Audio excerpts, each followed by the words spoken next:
ہمارے چینل میں خوش آمدید۔ تو چلیے شروع کرتے ہیں آج کی کہانی۔ ہائے رامین، کیسی ہو؟ وہ ڈپارٹمنٹ کے کوریڈور میں بیٹھی ہوئی اسائنمنٹ بنا رہی تھی کہ وشما کی آواز سنائی دی۔ اس نے ناک پر ٹشو رکھتے ہوئے وشما کی طرف دیکھا۔ کیا ہوا ہے؟ وشما نے کچھ پریشانی سے اس کی طرف دیکھا، جس کی آنکھوں سے بھی پانی بہہ رہا تھا۔ تم رو کیوں رہی ہو؟ سب ٹھیک ہے نا؟ کسی نے کچھ کہا ہے تمہیں تو مجھے بتاؤ۔ وشما دوست ہونے کے ناطے اس کے لیے کافی پریشان ہوتی ہوئی کہہ رہی تھی۔ انداز کہنے کا ایسا تھا کہ اگر کسی نے کچھ کہا ہوا تو وہ اس کو جیسے جان سے ہی مار ڈالے گی۔ اوہ بس کر دو ایموشنل کوئین، اتنی تم رہتی نہیں سلطان راہی کہ کوئی مجھے کچھ کہے گا تو تم اسے جان سے مار دو گی۔ رامی نے اس کا سراسر مذاق اڑاتے ہوئے ہاتھ کو ہوا میں بلند کیا۔ یہ ابھی تو تم رو رہی تھی، تو ایک دم سے ہنسی کہاں سے آ گئی تمہیں؟ وشما نے مشکوک نظروں سے دیکھتے اس کے پاس بیٹھتے ہوئے کہا۔ ارے یار روئے میرے دشمن، میرا فلو سے برا حال ہو رہا ہے، تمہیں نظر نہیں آ رہا کیا میری حالت؟ پھر بھی بے وقوفوں کی طرح سوال کیے جا رہی ہو۔ اس نے ٹشو سے ناک رگڑتے ہوئے ساتھ اسے بھی جھڑکا تھا، جو بغیر دیکھے سنے کچھ بھی کہے جا رہی تھی۔ او خدایا، میں ایسے ہی تمہارے لیے اتنی پریشان ہو گئی۔ ویسے اگر اتنی ہی خراب حالت ہے تمہیں تو کیا پڑی ہے یونیورسٹی آنے کی؟ حالت دیکھو، یوں لگ رہا ہے کسی نے مار مار کر پھینکا ہو۔ وشما کا دھیان اب اس سے ہٹ کر لیکن ذرا مختلف انداز میں اس کی طرف گیا تھا، جس کا چہرہ ابھی سرخ ہو رہا تھا۔ یار میری آج بڑی اہم کلاسز تھیں اور اسائنمنٹ بھی جمع کرانا تھا، اسی لیے آ گئی۔ ویسے بھی جو حالت تھی گھر میں بیٹھا تو جانا نہیں تھا، اسی لیے یہاں پر آ گئی کہ پھرتے پھرتے یاد نہیں رہے گا کہ فلو بھی تھا۔ لیکن یہ تو حالت ہی خراب کر گیا۔ وہ سوں سوں کرتی ہوئی لیپ ٹاپ سامنے رکھ کر بیٹھی بتا رہی تھی۔ یار وہی تو کہہ رہی ہوں، ایک دن اگر تم چھٹی کر لو گی تو کوئی قیامت نہیں آ جائے گی۔ وشما نے پانی کی بوتل اٹھاتے ہوئے اسے دیکھا۔ میں چھٹی نہیں کر سکتی کیونکہ میرے بابا مجھے بہت محنت سے پڑھا رہے ہیں اور میں گولڈ میڈل جیت کر ان کو بہت سی خوشیوں سے دوچار کرنا چاہتی ہوں۔ تم یہ بات بہت اچھی طرح جانتی ہو کہ میرے بابا کی ایک طبیعت ٹھیک نہیں رہتی، مگر اس کے باوجود وہ مجھے بہت محنت سے تعلیم دلوا رہے ہیں، تو میں کبھی بھی ان کو مایوس نہیں کرنا چاہتی۔ اور اگر میں آج کا اسائنمنٹ چھوڑ دیتی تو تم اچھی طرح جانتی ہو کہ میرا CEGPA 0.5 گر سکتا تھا۔ اس نے اپنی حالت کی کوئی پرواہ نہیں کی تھی اور وشما اس کو بہت محبت سے دیکھ رہی تھی، کیونکہ ایسے لوگ بہت کم پائے جاتے تھے جو واقعی یونیورسٹی میں آ کر بس والدین کے لیے پڑھ رہے تھے۔ اسے اچھی طرح معلوم تھا کہ شروع میں رامین کو پڑھنے کا کوئی شوق نہیں تھا، لیکن جب اس نے یہ بات جان لی کہ اس کو پڑھانا اس کے باپ کا بہت بڑا خواب ہے تو اس نے اپنے تمام خوابوں کو قربان کر دیا، کیونکہ وہ فیشن ڈیزائنر بننا چاہتی تھی، لیکن باپ کی خواہش کے لیے وہ انجینئرنگ کے ڈپارٹمنٹ میں آ گئی۔ شاید اس کی وجہ ایک یہ بھی تھی کہ اس کی زندگی میں صرف بابا ہی تھے، تو وہ ان کے خواب پورے کرنا چاہتی تھی، کیونکہ ماں کو تو وہ بچپن میں ہی کھو چکی تھی، لیکن باپ نے اسے کبھی کسی رشتے کی کمی نہیں محسوس ہونے دی تھی۔ وہ دونوں ہی ایک دوسرے کی دنیا تھے۔ وقت گزر گیا اور اب یونیورسٹی میں آ گئی تھی۔ ماما کے بغیر اسے زندگی کبھی مشکل لگا کرتی تھی، لیکن بابا اس کے ساتھ سپر ہیرو ہوتے تھے جو ہر مسئلے کا حل نکال کر اس کے سامنے رکھ دیا کرتے تھے۔ کیا سوچ رہے ہو ثاقب؟ غضنفر صاحب نے لنچ بریک کے دوران انہیں کافی پریشان دیکھا تو ان کے پاس آ گئے، تو ثاقب صاحب نے چونکتے ہوئے ان کی طرف دیکھا اور پھر ہولے سے نفی میں سر ہلایا۔ یار ثاقب، ہمیں 23 سال ہو گئے ہیں یہاں پر اکٹھے کام کرتے ہوئے، اور ہمارے ساتھ کو بھی اتنا ہی عرصہ ہو گیا ہے۔ جوان تھے اور ایک ساتھ ایک دوسرے کا سہارا پا کر بوڑھے ہوئے ہیں، تو اب آ کر تم مجھ سے باتیں چھپاؤ گے؟ ایک ایک بات تو مجھے بتایا کرتے تھے۔ غضنفر صاحب کا اپنا دفتر تھا جبکہ ثاقب صاحب یہاں کے CEO رہے تھے۔ پھر ان کی صحت کے کچھ تقاضے تھے کہ انہیں اس پوسٹ کو الوداع کہنا پڑا، لیکن پھر بھی وہ دفتر آ جایا کرتے تھے۔ سینئر ہونے کے ناطے تھوڑا بہت سب کو گائیڈ کر دیا کرتے تھے۔ غضنفر صاحب اور ثاقب صاحب کی دوستی سب کے لیے بہت مثالی دوستی تھی۔ یار بس میں اپنی بیٹی کے لیے کافی پریشان ہوں۔ اتنی محبت سے وہ پوچھ رہے تھے کہ ثاقب صاحب نے نہ چاہتے ہوئے بھی ان کو بتا دیا۔ کیوں؟ کیا ہوا تمہاری بیٹی کو؟ سب ٹھیک ہے نا؟ رامین بیٹی تو ٹھیک ہے؟ غضنفر صاحب نے فکر مندی سے ان کو دیکھا۔ یار میری بیٹی تو اللہ کے فضل و کرم سے بالکل ٹھیک ہے، لیکن تم میں اتنا معلوم ہے کہ اس دنیا میں ہم دونوں باپ بیٹی کا ایک دوسرے کے علاوہ اور کوئی نہیں۔ میں بھی دل کا مریض ہوں، 2 بار مجھے ہارٹ اٹیک ہو چکا ہے، اور اگر تیسری بار ہوا تو تمہیں پتہ ہے میں سروائیو نہیں کر سکوں گا، اور مجھے اپنی بیٹی کی فکر ہے کہ اس کا کیا ہوگا، کیونکہ اب مجھے خود معلوم ہے کہ میری طبیعت بہت خراب رہنے لگی ہے۔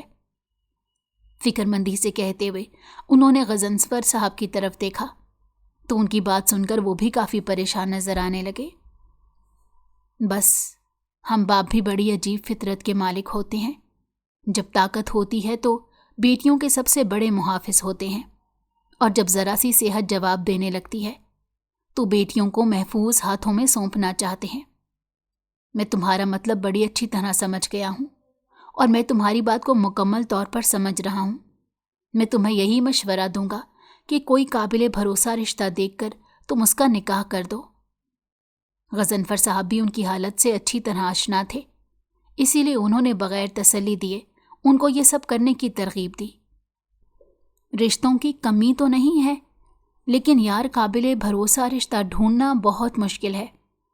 دیکھو تمہیں اتنا تو پتہ ہے کہ میں کسی کو اتنا جانتا نہیں ہوں، اور نہ ہی میں کبھی سوشل گیدرنگز وغیرہ میں گیا ہوں، اس لیے اگر تمہاری نظر میں کوئی اچھا رشتہ ہو تو پلیز مجھے ضرور بتانا۔ وہ اب باقاعدہ اس کے لیے فکر مند نظر آ رہے تھے، کیونکہ اب اس کا لاسٹ سیمسٹر تھا، اور وہ چاہ رہے تھے کہ اس سے پہلے اس کا کسی اچھی جگہ پر نکاح ہو جائے، اور پھر تعلیم مکمل ہونے کے بعد اس کی رخصتی بھی کر دی جائے۔ تم فکر مت کرو، میں آج ہی اپنی اہلیہ سے کہوں گا تو وہ یقیناً اس کے لیے کوئی بہت اچھا اور بہترین رشتہ تلاش کریں گی۔ تمہیں فکر کرنے کی بالکل ضرورت نہیں۔ انہوں نے مسکرا کر ان کو تسلی دی تو ثاقب صاحب مسکرا دیے۔ بے شک اگر آپ کے پاس اچھے دوست ہوں تو بڑی سے بڑی مشکل کا حل بھی فوراً نکل آیا کرتا ہے، اور ان کو اپنا آپ ایک دم سے ہلکا ہوتا محسوس ہو رہا تھا۔ زریاب خان، میں تم سے بات کر رہی ہوں۔ فرح بیگم نے اپنے اس بگڑے ہوئے بیٹے کو دیکھا جو ان کی بات سننے کے لیے بالکل راضی نہیں تھا۔ زریاب خان وہ اس کو تبھی کہتی تھی جب انہیں اچھی طرح معلوم ہوتا تھا کہ وہ ان کی بات نہیں سن رہا، تو غصے کا اظہار کرنے کے لیے وہ زریاب خان کہا کرتی تھیں۔ ماما، میں اچھی طرح جانتا ہوں کہ آپ کو کیا بات کرنی ہے، اور جو بات آپ کو کرنی ہے میں اس میں بالکل دلچسپی نہیں رکھتا، اس نے قطعی انداز میں کہتے ہوئے گویا بات کو ختم کر دیا تھا۔ لیکن آج فرح بیگم بات ختم کرنے کے موڈ میں بالکل نہیں تھی۔ لیکن میری زندگی کی سب سے بڑی خواہش ہے کہ میں تمہاری شادی کر دوں۔ کیا تم اپنی ماں کے لیے یہ سب نہیں کر سکتے؟ انہوں نے اسے ایموشنل بلیک میل کرنے کی کوشش کی، اور وہ ہمیشہ کی طرح ماں کی ایموشنل بلیک میلنگ کے آگے ہار گیا۔ ماما، کیا آپ کے لیے میری زندگی کا ایک تجربہ کافی نہیں جو آپ پھر سے ایک نیا تجربہ کرنا چاہ رہی ہیں؟ اس کی آواز درد بھری اور صورت ایک دم سخت ہو گئی تھی۔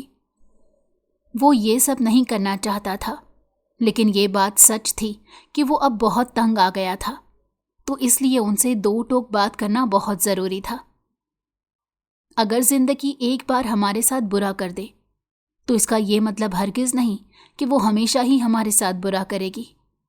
دیکھو، پہلا تجربہ تم نے خود کیا تھا، تو اس بار میں تمہارے لیے ایک ایسی لڑکی چنوں گی جو واقعی میں بہت اچھی ہوگی، اور ویسے بھی مجھے تمہاری پپھو نے ایک بہت اچھی لڑکی بتائی ہے۔ وہ بہت خوبصورت بھی ہے اور تمہارے ساتھ بہت اچھی بھی لگے گی، اور اگر تم نے اس پر انکار کرنے کی کوشش کی تو یاد رکھنا میں تمہارے بھائی کے پاس